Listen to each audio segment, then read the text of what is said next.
Hi everyone, मेरे channel IGNOU learner में आप सभी का स्वागत है। दोस्तों, मैं फिर से आप सभी के सामने इस वीडियो के माध्यम से बीपीएससी 134 का सबसे महत्वपूर्ण प्रश्न भूमंडलीकरण या वैश्वीकरण की क्या विशेषताएं हैं, इस प्रश्न के आंसर के बारे में इस पूरे वीडियो में चर्चा करेंगे। सो आप सभी से रिक्वेस्ट है कि आप इस वीडियो के अंत तक बने रहें, जिससे कि आपको इस प्रश्न का आंसर बहुत ही सरल और सहज भाषा में अच्छे तरीके से समझ में आ जाए। ठीक है, सो स्टार्ट करते हैं।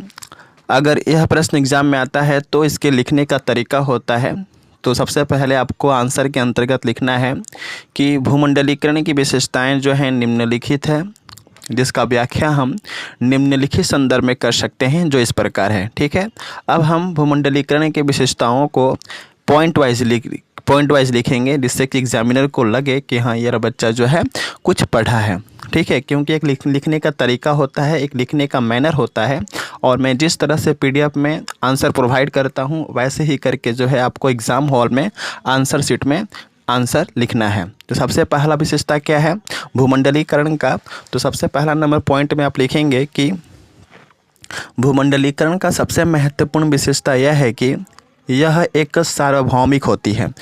यानी कि भूमंडलीकरण जो है यह एक सार्वभौमिक क्रिया होती है, अर्थात एक देश में जिस वस्तु का उत्पादन होता है उस वस्तु का उपभोग संसार के सभी देश के लोगों को करने का सौभाग्य प्राप्त होता है। ठीक है, ऐसा इसलिए होता है क्योंकि भूमंडलीकरण के कारण व्यापार और वाणिज्य का क्षेत्र काफ़ी विस्तृत और व्यापक हो जाता है। तो सबसे पहला बात तो हमें समझ में आ गया कि भूमंडलीकरण के कारण जो हमारा व्यापार और वाणिज्य का जो क्षेत्र होता है काफ़ी व्यापक होता है, काफ़ी विस्तृत हो जाता है। और ऐसे में हमारे देश में जिस वस्तु का उत्पादन होता है, हमारे देश के लोग उस वस्तु का तो उपभोग करते ही हैं, साथ ही साथ जो है उस वस्तु का उपभोग अन्य देश के लोगों को करने का सौभाग्य प्राप्त होता है। तो यह एक सार्वभौमिक क्रिया है, जिसके कारण हमारे देश में जिस वस्तु का उत्पादन होता है उसका उपभोग अन्य देश के लोग भी कर पाते हैं। तो यह सबसे महत्वपूर्ण विशेषता है किसका, भूमंडलीकरण का।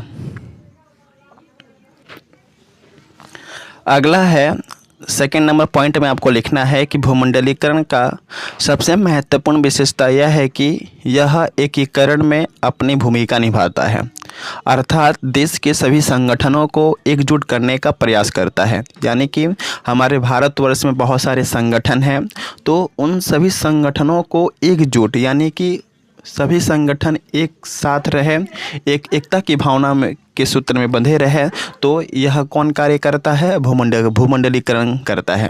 भूमंडलीकरण के कारण ही हमारे देश में जो अलग अलग प्रकार के जो संगठन हैं यह आपस में जुड़े होते हैं, एक दूसरे से संबंध स्थापित किए रहते हैं और एक दूसरे को लाभ पहुँचाते हैं। तो यह रहा भूमंडलीकरण का दूसरा विशेषता, यह एकीकरण में अपनी अहम भूमिका निभाता है। तो ऐसे करके जो है एग्ज़ाम हॉल में आंसर शीट में आपको बना करके लिखना है। ठीक है, तीसरा नंबर पॉइंट में आप लिखेंगे कि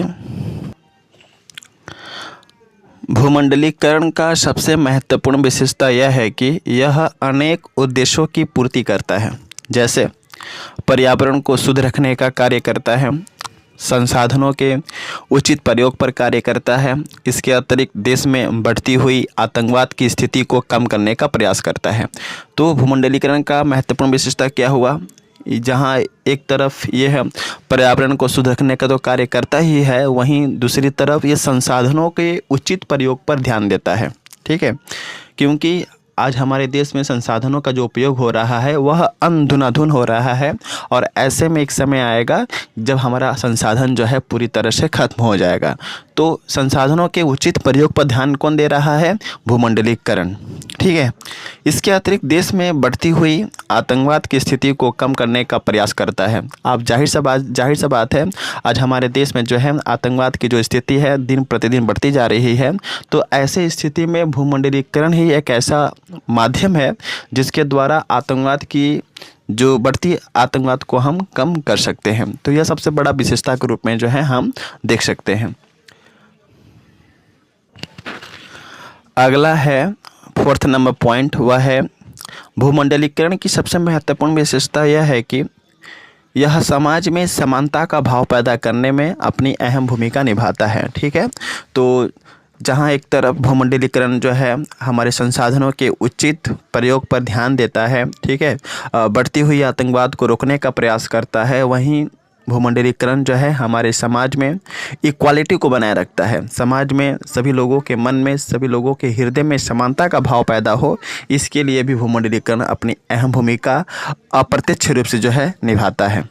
अप्रत्यक्ष रूप से क्या, प्रत्यक्ष और अप्रत्यक्ष रूप दोनों ही रूपों से जो है वह समाज में समानता का भाव पैदा करने में अपनी अहम भूमिका निभाता है। ठीक है, 5th नंबर पॉइंट है, भूमंडलीकरण का सबसे महत्वपूर्ण विशेषता यह है कि यह संसार के सभी देशों के व्यापारिक संबंध को आगे बढ़ाने का प्रयास करता है, जिसके फलस्वरूप आर्थिक संबंध मजबूत होते हैं। जाहिर सा बात है, आज भूमंडलीकरण के कारण ही हमारे देश के जो व्यापारिक संबंध जो है, जो वाणिज्य से रिलेटेड जो हमारा संबंध है, वह पूरे देश के कोने कोने तक फैला हुआ है। ठीक है, हम अपने देश में जिस वस्तु का उत्पादन करते हैं वह वस्तु केवल हम खुद के लिए उपभोग नहीं करते हैं, बल्कि उस वस्तु का उत्पादन अन्य देश के भी लोगों को करने का मौका, उनको सौभाग्य प्राप्त होता है। तो हम ये कह सकते हैं कि भूमंडलीकरण के कारण ही जो है हमारा आर्थिक संबंध जो होते हैं मजबूत होता है, हमारा व्यापार और वाणिज्य जो है उसका विस्तार होता है।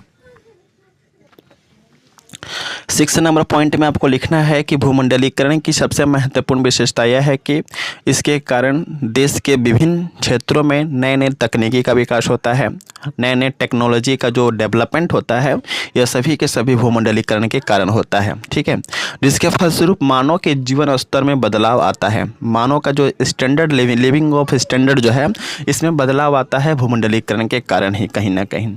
इसके बाद आपको 7th नंबर पॉइंट में लिखना है कि भूमंडलीकरण का सबसे महत्वपूर्ण विशेषता यह है कि इसके कारण देश में रहने वाले सभी लोग अपने विचारों का आदान प्रदान देश के सभी लोगों के बीच में कर सकते हैं और अपने आपसी संबंध को मजबूत बना सकते हैं। तो यह भी भूमंडलीकरण का एक सबसे बड़ी भूमिका है, सबसे बड़ी विशेषता है। इसके बाद आता है 8वां नंबर पॉइंट, वह है भूमंडलीकरण के कारण ही देश में संचार के विभिन्न साधन में बढ़ोतरी हुई है, जिससे कि हम घर बैठे देश के किसी भी भाग में लोगों के द्वारा वार्तालाप कर सकते हैं और अपने विचार प्रकट कर सकते हैं। तो हम कह सकते हैं कि भूमंडलीकरण के कारण ही आज संचार के विभिन्न क्षेत्रों में बढ़ोतरी हुई है और संचार के क्षेत्र में एक नया क्रांति आया है। ठीक है, और यहाँ पर मैं कहना चाहूँगा कि अगर आपको का PDF चाहिए तो आप टेलीग्राम चैनल से जुड़े। वीडियो के डिस्क्रिप्शन में बहुत सारा वीडियो है, आप सारे वीडियो को देखिए जिससे कि आपको इस सब्जेक्ट में अच्छा मार्क्स मिल सके। ठीक है, so best of luck for all of you for your exam and thanks for watching my video. जय हिंद, वंदे मातरम।